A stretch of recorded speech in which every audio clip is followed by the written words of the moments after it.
Good morning guys.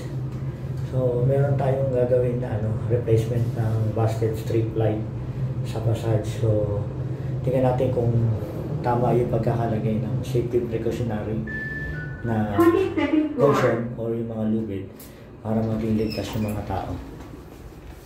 Going down.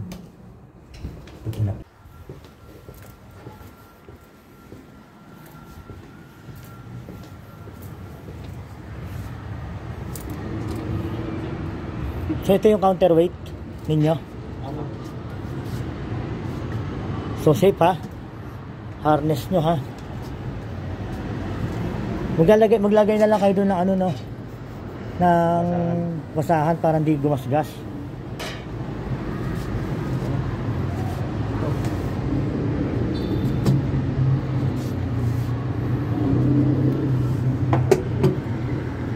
So yung pagkakatali nyo, ito yung standard ba? Para, ilan ba bababa? Isa lang no? Isa lang naman.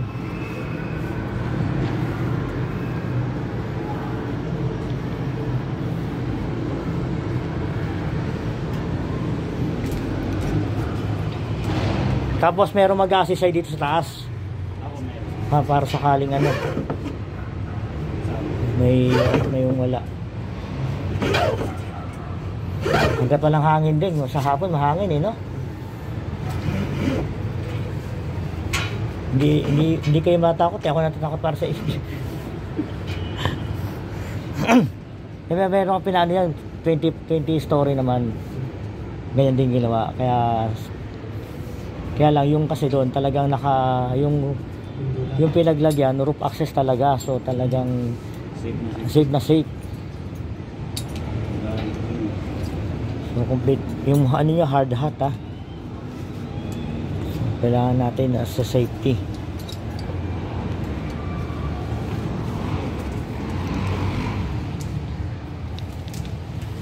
So complete device. Ano? Yan.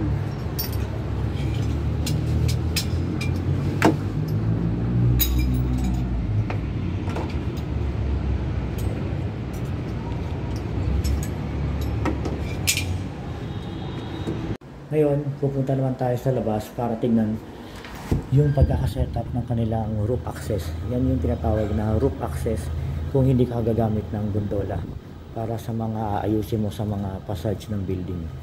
So, ang disadvantage ng roof access, yung iba kasi hindi mo na kailangan ng permit sa LGU. I don't know kung ano yung pagkakaiba ng roof access sa gondola, bakit hindi na kailangan ng mga permits. Unlike sa gondola, kailangan natin mag-secure ng permit dyan.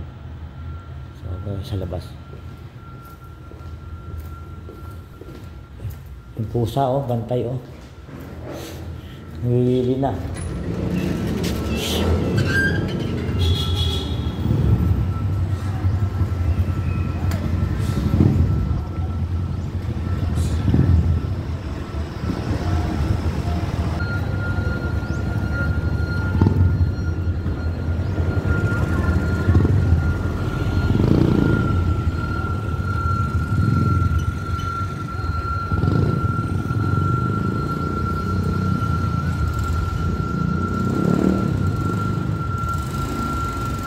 So yun guys, yung pinapalitan naming roof light. Yan yung nasa gitna ng passage namin na kulay dilaw. Kasi pundido siya, so papalitan namin siya na strip light. So as safety officer, kailangan natin bantayan yan. Although may naka-dispatch o naka-deploy na safety officer yung mismo contractor, so kailangan pa rin natin bantayan.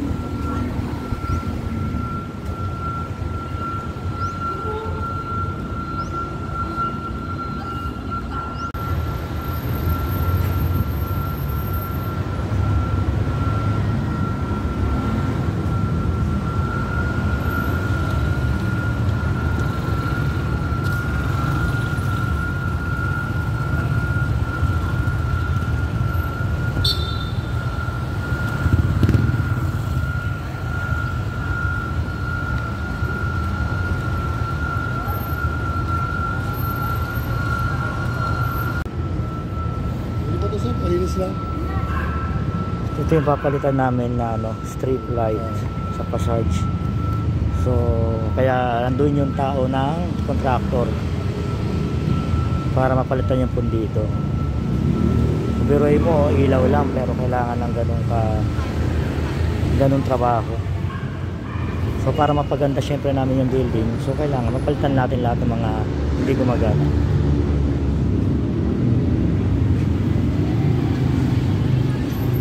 Yun, malapit na siya matapos. Then mamaya papalitan na namin ng bagong ilaw to.